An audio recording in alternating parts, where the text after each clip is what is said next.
Olá, sejam muito bem-vindos a mais uma edição do nosso Expresso União. Hoje é sexta-feira, dia 10 de junho, e o Expresso União já está no ar.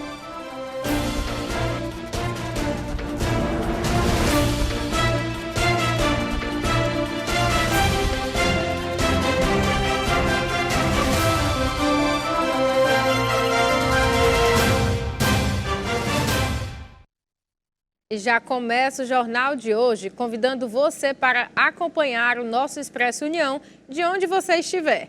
Ao mesmo tempo em que eu estou aqui, estamos sendo transmitidos também em nossa plataforma de vídeo na internet. Segue o passo a passo para você não se perder pelo caminho.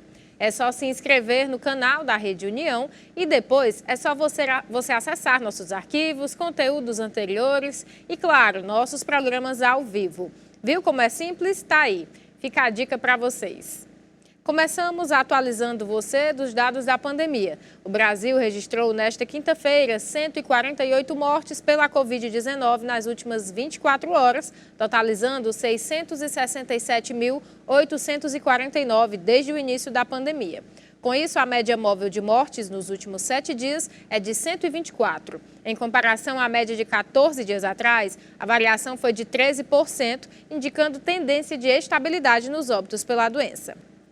E o Instituto Adolfo Lutz confirmou nesta quinta-feira o primeiro caso de varíola dos macacos no Brasil. O paciente, um homem de 41 anos que viajou à Espanha, segundo país com maior número de casos da doença, foi colocado em isolamento no Instituto de Infectologia Emílio Ribas, na zona oeste da capital paulista. Ele tem bom estado clínico, todas as pessoas que tiveram contato com o paciente estão sendo monitoradas.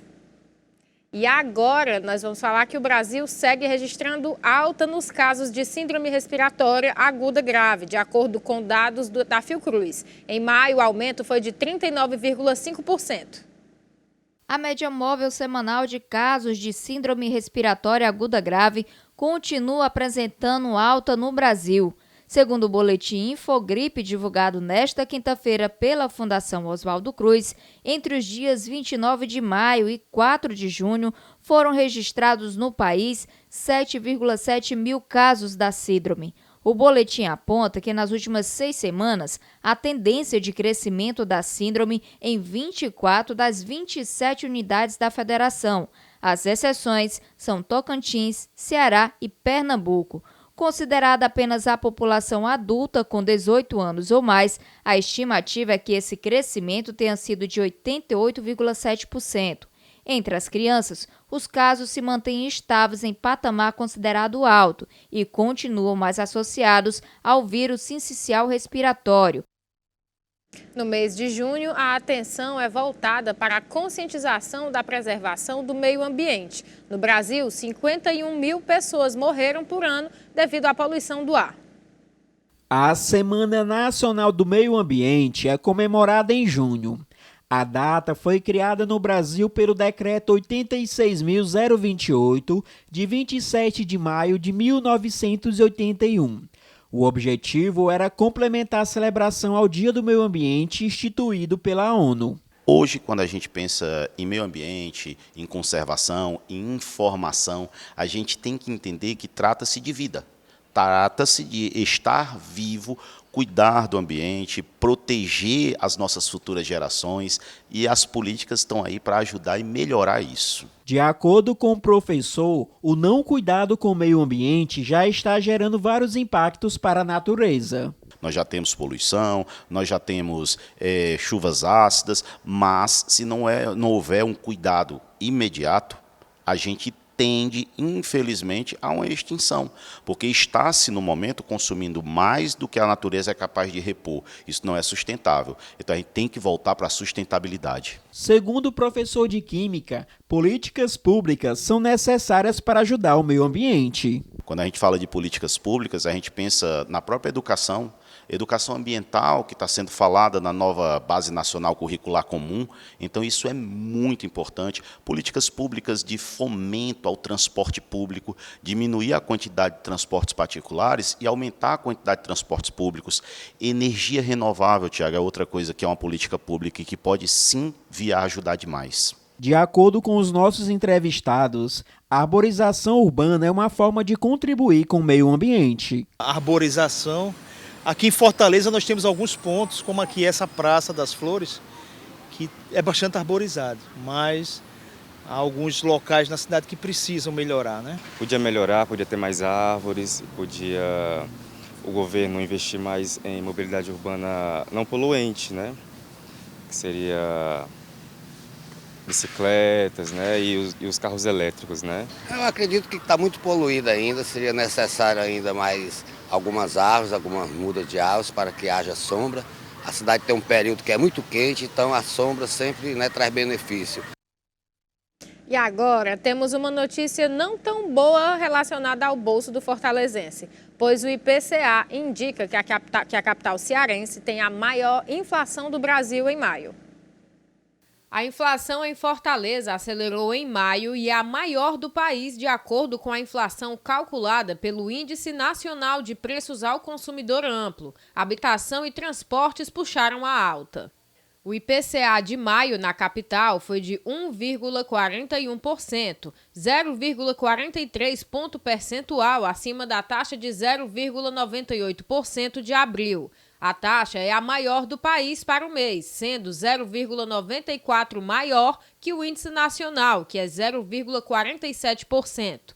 No ano, o IPCA acumula alta de 5,96% e nos últimos 12 meses de 11,89%, acima dos 11,56% observados nos 12 meses imediatamente anteriores.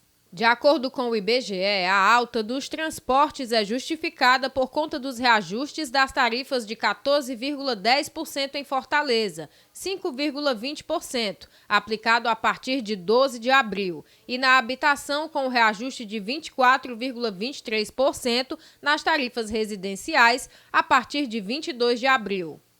Todos os 9 grupos de produtos e serviços pesquisados tiveram alta em maio. As maiores variações foram habitação, 2,59%, transportes, 2,20%, comunicação, 1,30%, alimentação e bebidas, 1,14%.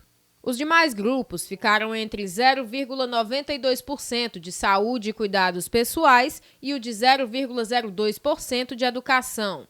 No grupo habitação, a maior alta foi na energia elétrica residencial, 6,97%. No grupo transportes, os maiores índices registrados foram no gás veicular, 18,05%, nas passagens aéreas, 17,64%, e no táxi, 5,20%. A gasolina teve alta de 2,19%. No grupo alimentação e bebidas, os aumentos foram maiores nos itens cebola, manga, carne de porco, caldo concentrado, carne de carneiro, queijo e farinha de mandioca, presunto, patinho e frango inteiro. E você aí de casa, já pagou o seu IPVA de 2022? Pois é, vence hoje a última parcela. A quinta e última parcela do Imposto sobre a Propriedade de Veículos Automotores, o IPVA 2022, vence nesta sexta-feira. Os proprietários de veículos emplacados no Ceará podem emitir o boleto de pagamento pelos aplicativos Ceará App e Meu IPVA ou no site da Secretaria da Fazenda. O documento de arrecadação do Estado será gerado mediante a informação do chassi do veículo ou do Registro Nacional de Veículos Automotores, o RENAVAN, e da placa. A rede autorizada a receber o imposto inclui os bancos Caixa Econômica, Bradesco, Banco do Brasil, Banco do Nordeste do Brasil, Santander, Itaú e casas lotéricas. Há também a opção de pagar o IPVA com cartões de créditos vinculados ao Banco do Brasil ou Bradesco. Cerca de 2,3 milhões de veículos são tributados neste ano, com previsão de arrecadar em torno de R$1,5 bilhão de reais. Do total recolhido, 50% pertencem ao Tesouro Estadual, os outros 50% são destinados aos municípios onde os veículos estão licenciados. Até o momento, aproximadamente 843 mil contribuintes pagaram as primeiras parcelas do imposto, o que representou uma arrecadação de quase 606 milhões de reais. Outros cerca de 614 mil donos de veículos quitaram o IPVA em cota única, resultando no ingresso de aproximadamente 380 milhões de reais nos cofres públicos estaduais. Pessoas com deficiência têm direito à isenção do imposto, assim como proprietários de máquinas agrícolas, táxi, ônibus de transporte urbano e metropolitano, além de veículos com mais de 15 anos de fabricação.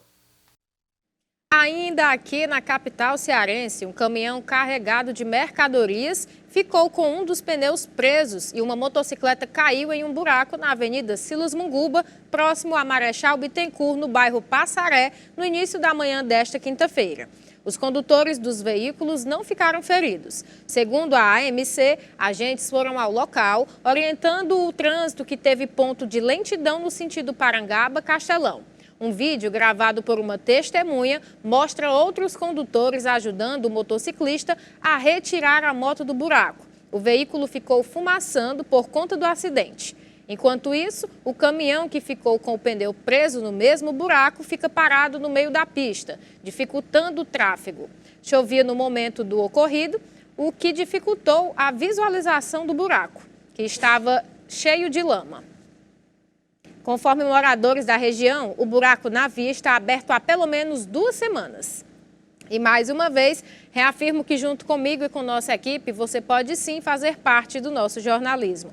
Temos 2 canais diretos com vocês de casa. O nosso número de WhatsApp, que é o 859-8101-0984, esse mesmo que está aparecendo aqui na tela. E para quem prefere o e-mail, nós também temos, é o jornalismo@redeunião.com.br. Lá você pode mandar a sua sugestão de pauta, denúncia, elogio, enfim, sua contribuição é muito bem-vinda. Agora nós vamos para um breve intervalo. Na volta temos mais notícias para continuar deixando você super bem informado. Não sai daí que eu volto já.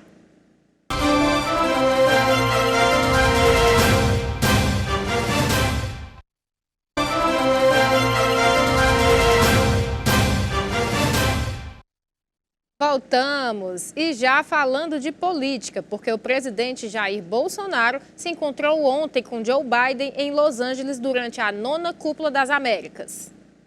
O presidente Jair Bolsonaro e o presidente dos Estados Unidos, Joe Biden, tiveram um encontro bilateral na noite desta quinta-feira em Los Angeles durante a 9ª Cúpula das Américas, que reúne líderes da maioria dos países do hemisfério ocidental. Esta é a primeira reunião de ambos desde que Biden chegou ao poder em janeiro de 2021. A declaração à imprensa, acompanhada por auxiliares das partes, começou por volta das 20 horas no horário de Brasília e 16 horas no horário local. Durou cerca de 10 minutos. Em sua fala, Bolsonaro disse que o Brasil será um dos maiores exportadores de energia limpa do planeta, exaltou o agronegócio e reafirmou que o país é exemplo em preservação do meio ambiente, apesar das dificuldades. Bolsonaro disse ter interesse em cada vez mais se aproximar dos Estados Unidos, citou valores comuns entre as duas nações e comentou sobre as eleições brasileiras de outubro. Sobre a guerra da Rússia na Ucrânia, o presidente brasileiro disse querer a paz e fazer o possível para que ela seja alcançada, mas sem tomar medidas que poderiam trazer consequências econômicas para o Brasil. Estados Unidos e Europa têm liderado boicotes comerciais contra os russos para pressionar pelo fim da guerra. Já Biden, que falou antes de Bolsonaro, fez uma declaração mais curta, deu boas-vindas ao líder brasileiro e falou que os demais países deveriam ajudar a financiar a preservação da Amazônia. Joe Biden também falou de valores compartilhados entre os dois países e elogiou o Brasil, chamando de país maravilhoso com um povo magnífico e instituições fortes. Do lado brasileiro, o encontro foi acompanhado pelo presidente da Câmara dos Deputados, Arthur Lira, que está com Bolsonaro nos Estados Unidos, além de ministros. Bolsonaro participa nesta sexta-feira de sessão deliberativa da Cúpula das Américas. Ainda na sexta, após o término do encontro de chefes de Estado, o presidente brasileiro e sua comitiva viajam para Orlando, também nos Estados Unidos, onde cumprirá a agenda de inauguração de uma sede consular brasileira e outras atividades. Falando agora sobre o caso Gabriel Monteiro, vereadores escutaram nesta quinta 2 testemunhas de defesa do caso. Vereadores do Conselho de Ética, que investigam possível quebra de decoro parlamentar do vereador Gabriel Monteiro, denunciaram estar sofrendo ataques em massa de seguidores do acusado nas redes sociais. Nesta quinta-feira, eles ouviram duas testemunhas de defesa, o perito Leandro Lima e o policial militar Bruno Novaes Assunção, que faz a escolta do parlamentar. Os integrantes do Conselho anunciaram que vão procurar a Delegacia de Repressão aos Crimes de Informática para denunciar as ameaças que têm recebido nas redes sociais. O relator do processo, vereador Chico Alencar, do PSOL, informou que já recebeu mais de 300 ameaças. Uma varredura em busca de escutas também será realizada nos gabinetes dos integrantes do Conselho por suspeita de que estejam sendo monitorados. O vereador Alexandre Izquierdo, do União, presidente do Conselho, explicou que o vídeo apresentado hoje pela defesa de Gabriel Monteiro, periciado por Leandro Lima e analisado pelo psicólogo Rodrigo Pimenta de Matos, não é o mesmo juntado aos autos da representação e que, portanto, não tem valor jurídico. Nas imagens originais, Monteiro aparecia aparentemente acariciando uma menor, convidada por ele para higienizar a cabeça e retirar piolhos em um vídeo que o vereador veiculou em suas redes sociais. Izquierdo afirmou que, como foi requerido pela defesa a presença do perito e a análise feita pelo psicólogo, eles fizeram a oitiva para assegurar a ampla defesa. Embora a cena seja muito semelhante àquela em que o vereador leva a menina no salão de cabeleireiro, não era efetivamente o vídeo que consta nos autos. Por isso, para além da formação da opinião dos membros do Conselho, não terá utilidade. Na próxima terça-feira serão ouvidos os assessores Rafael Murmura Ângelo e Miqueias Arsênio. Já no dia 21 será a vez de Pablo Foligno e o delegado da 42ª Delegacia de Polícia, Luiz Maurício Armon Campos. Gabriel Monteiro deverá ser ouvido pelo Conselho ainda neste mês. Durante o mês de junho, comemoramos o Dia Mundial do Meio Ambiente. A data foi marcada por ações do governo federal em Brasília e por encontros promovidos internacionalmente para tratar do tema. No último domingo, o mundo celebrou o Dia Mundial do Meio Ambiente. A data foi designada no dia 5 de junho de 1972 pela Assembleia Geral da Organização das Nações Unidas, no primeiro dia da histórica Conferência de Estocolmo sobre o Meio Ambiente Humano. Na ocasião, outra resolução adotada pela Assembleia Geral da ONU levou à criação do Programa das Nações Unidas para o Meio Ambiente, principal autoridade global que determina a agenda ambiental e serve como autoridade defensora do meio ambiente no mundo. Para marcar o Dia Mundial do Meio Ambiente, o Ministério do Meio Ambiente realizou uma ação especial no último domingo, em Brasília. Além de celebrar o Dia Mundial, o evento celebrou a Semana Nacional do Meio Ambiente. Na capital federal, a programação promoveu palestras sobre segurança elétrica, utilização de carros elétricos, prevenção de incêndios florestais, divulgação dos cursos do Educa Mais, distribuição de mudas e troca de latas de alumínio por lâmpadas LED e copos e canudos reutilizáveis. A Semana do Dia Mundial do Meio Ambiente, internacionalmente, foi marcada pela Estocolmo Mais 50, um encontro promovido pela Assembleia Geral das Nações Unidas para comemorar os 50 anos da Conferência das Nações Unidas sobre o Meio Ambiente Humano. No total, 3.800 pessoas de 146 países estiveram reunidas na capital da Suécia para participar da Estocolmo Mais 50, entre eles 10 chefes de estados e 110 ministros, bem como membros da sociedade civil e do setor privado. O ministro do Meio Ambiente, Joaquim Leite, representou o governo brasileiro no evento. No primeiro dia da Estocolmo Mais 50, Joaquim Leite, em seu discurso, destacou os avanços do Brasil no sentido de implementar uma economia verde e adiantou a intenção de que o país assuma em breve o protagonismo no combate à emissão de gases de efeito estufa. Segundo Joaquim Leite, o Brasil pretende ser um protagonista na solução global para combater as mudanças climáticas, acelerando políticas de redução de carbono, metano e poluição plástica, saneamento e tratamento de resíduos, agricultura de baixa emissão energia renovável e hidrogênio verde. Segundo o Ministério da Economia, pequenos negócios geraram 76% das vagas de emprego em 2022.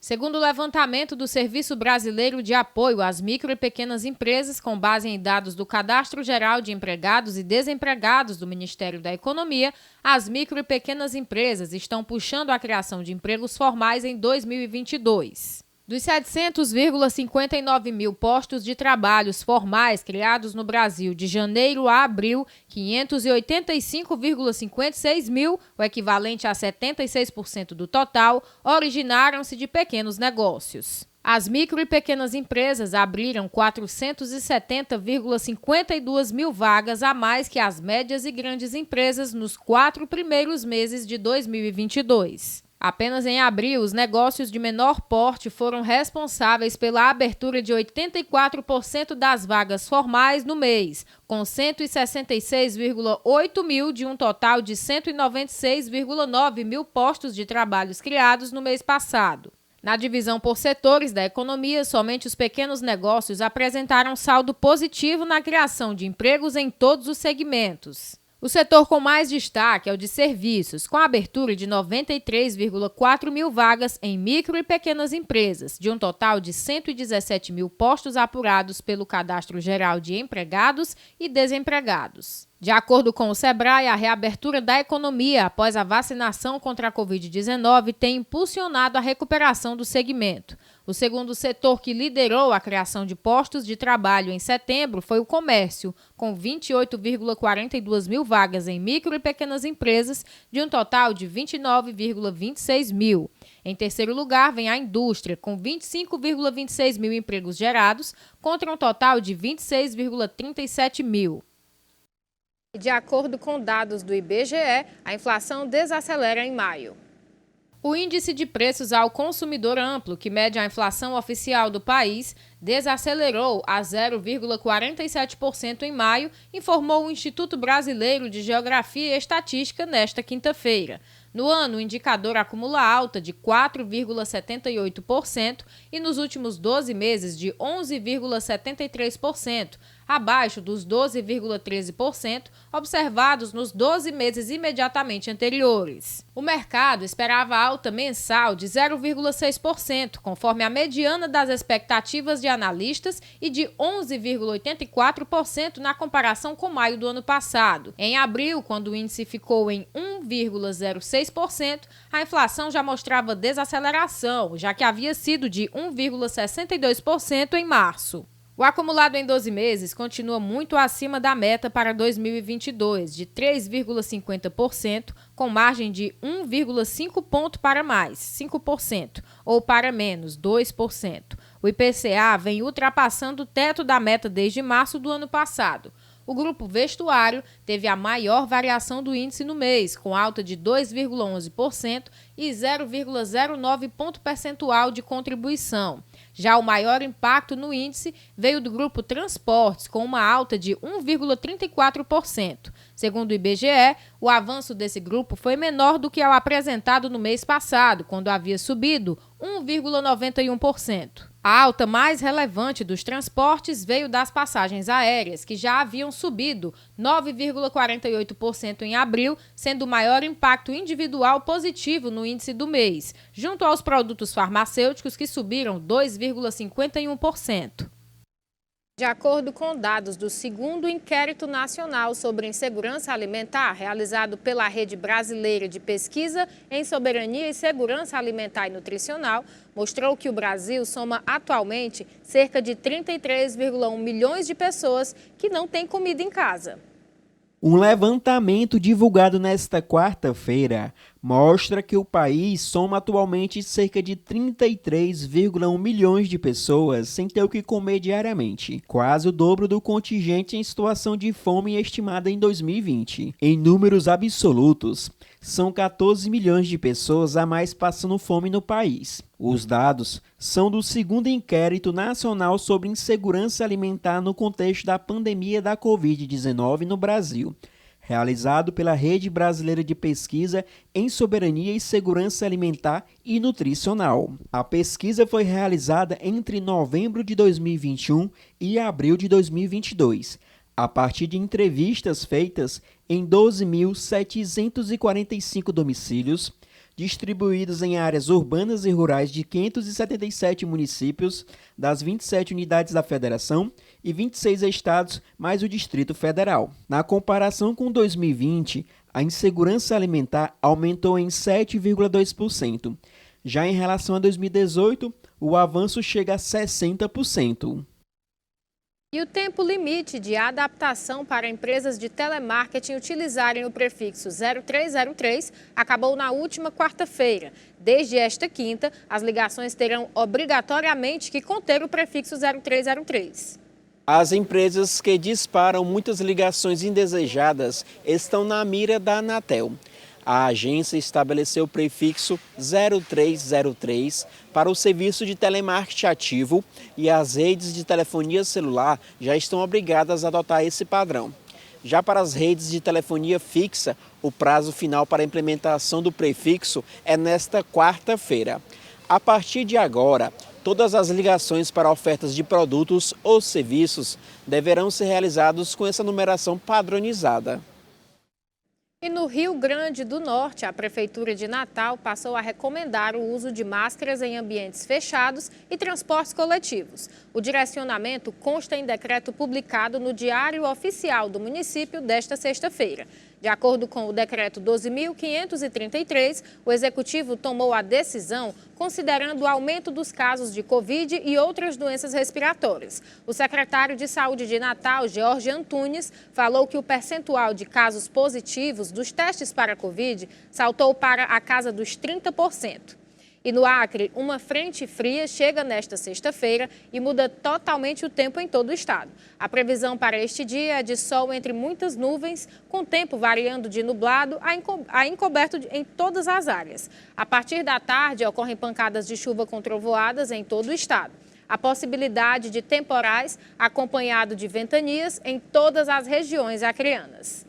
E nosso Expresso está chegando ao fim. É sempre muito bom estar aqui com vocês. Ótima sexta-feira, bom fim de semana. Agradeço sua audiência e amanhã tem mais Expresso União. Tchau!